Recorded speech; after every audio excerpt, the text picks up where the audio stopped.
Hello guys, it is Thanamo, and today we're going to be watching another replay of World of Tanks. Now this is not my own replay.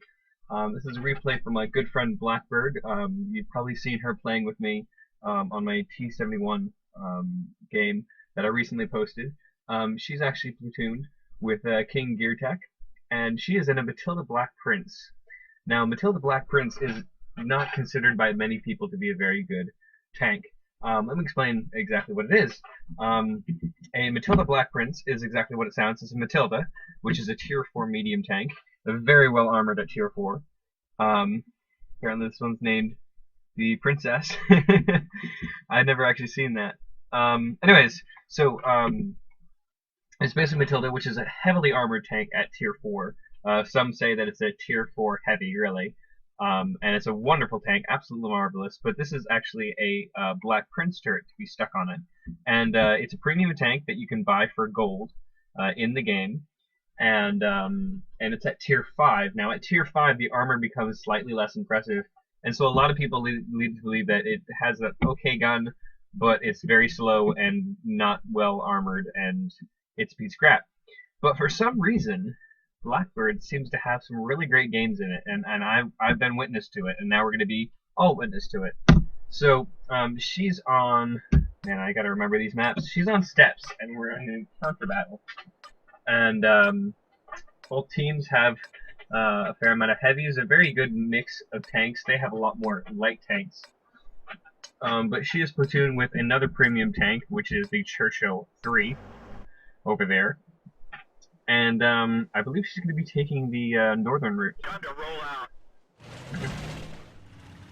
So I'll go back to her viewpoint so we can understand what she's going through, what she's thinking. Both of them are well disguised in a very good camo paint job. So it looks like from the opening that not many people are going to be going up north, which is understandable. A lot of people like to either rush to cap or rush to scout the cap. Panzer 3A looks like he's just going for it. He does not want to be in this matchup long, apparently. And I don't think he's going to be. I think he's going to be... Yeah, there we go. First person spotted. And there we go. Tank destroyer spotting up. So they're just going to be charging along. Looks like T-82 was just spotted by King Gear Tech.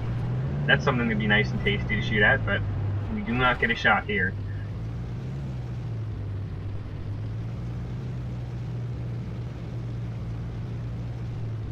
One of the things that's important to know about slow tanks like Churchills and like Matildas is that when you choose a direction to go, you just stick it. You know, if you want to go to the left, stick left, because if you get wobbly, you won't do anything.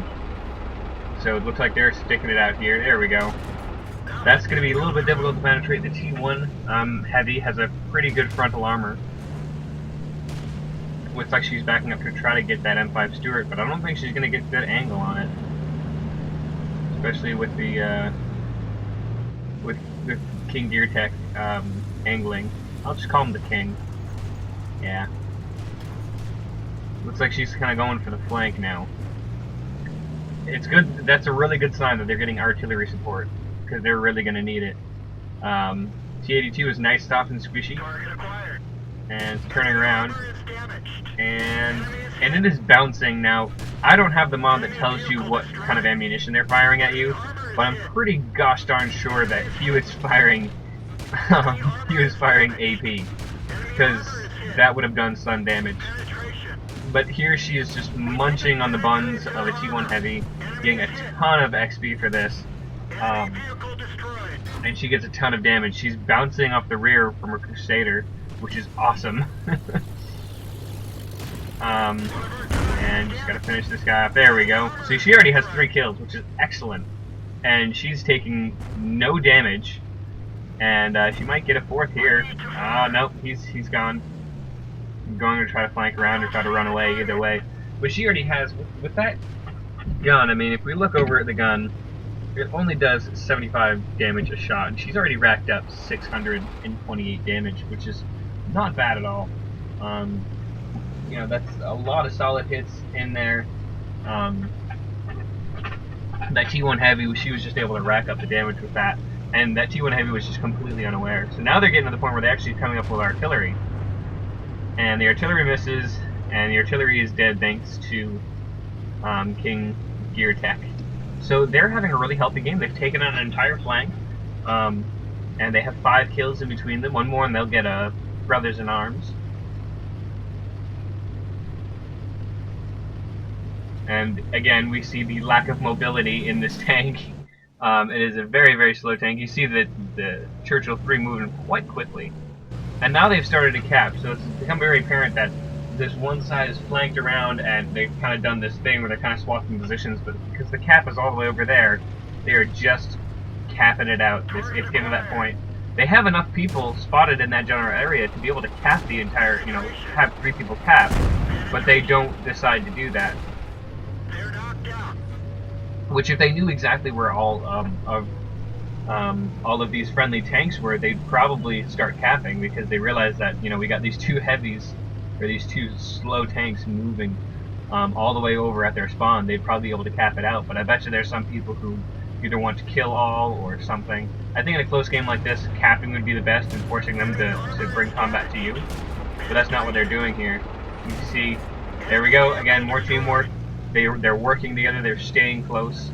Of course, you really can't get too far apart with a tank that slow, but still, they're methodically working, and I can pretty much assume that at this point they're kind of thinking, well, we'll just keep going. But the Stug is coming to try to reset. The Mod 38T is with them. They do have 2 artillery looking at the base, 2 M37s. Are they platooned? They are not platooned, but still, if they just spot, and so that's what some people are saying, and I believe the Stug G is agreeing, if you can just spot and get some shots in there, they'll be able to save this cap. And they have enough firepower. They are winning by tanks. So, and that's what Blackbird is saying. Just reset long enough for them to get there, and they'll be able to take care of it. Trundling along. I would speed this up, but anybody looking into buying this Matilda Black Prince, since nobody's going to do an official review on it, this is really what you have to look forward to. It's just trundling along, just driving along, and you can tell she's just put it to, she's put it to auto, basically cruise control, because your fingers are going to hurt at the end of that. So here we go. Looking to reset. Yep, another reset happened. Awesome. And now the KV-1 has just been spotted up here. There we go. And M37, I don't know why they're pinging the map, because there's nothing they can really do. Modern 38T goes hyper aggressive on that Covenanter. Shoot, I'm talking like Cooking Baby now. Yeah, and so she's saying, you know, you bought us enough time. They still have a minute and 20 seconds until they, you know, can come in. The king is just moving in. Much more mobility on that tank than on the Matilda Black Prince. So he's gonna go in and try to reset. Unfortunately, he's gonna have to do it alone without the support of Blackbird. But hey, you know, he's getting the resets in. And then she's doing the right call. She's trying to take out that Covenanter, so that way the king doesn't have any shots on the side. It looks like he was running the derp and he just missed. He was aiming. I feel bad for him. Running the Covenanter stock is kind of painful. But there, we already have Top Gun, and we're just gonna keep doing some more damage. There we go. Got another reset. And boom. Oh, bounce, bounce, bounce. There we go. She didn't switch to premium ammunition there, which is great because that costs a lot of credits. But she was able to get the job done, as long as she just aimed for the turret and not for the very strong frontal armor of that Churchill. And now it's just the KV-1 and the Matilda Black Prince. And going in for ramming speed. Oh, missed. Missed. Oh, and there goes the king. And now it is just Blackbird, and she finishes off the last person. Now we're in a very interesting situation. We have a KV-1 left. And it's actually at 67 hit points, although I'm not sure if she realizes that. Although, yeah, everybody's saying 11% hit points left. So, that does indicate roughly how many hit points. But she's not going to cap. She realizes that this encounter is going to take forever to cap. The Model 38T wants them to cap, but nah, not. I wouldn't want to do that. And there's right to her side, and she has his flank, and boom, there we go, and an excellent replay by Blackbird. I know how much she loves this tank. A lot of people hate on it, but it's just one of those tanks that it's a very interesting tank. I don't own one myself, but you could definitely see how effective she used the gun on it.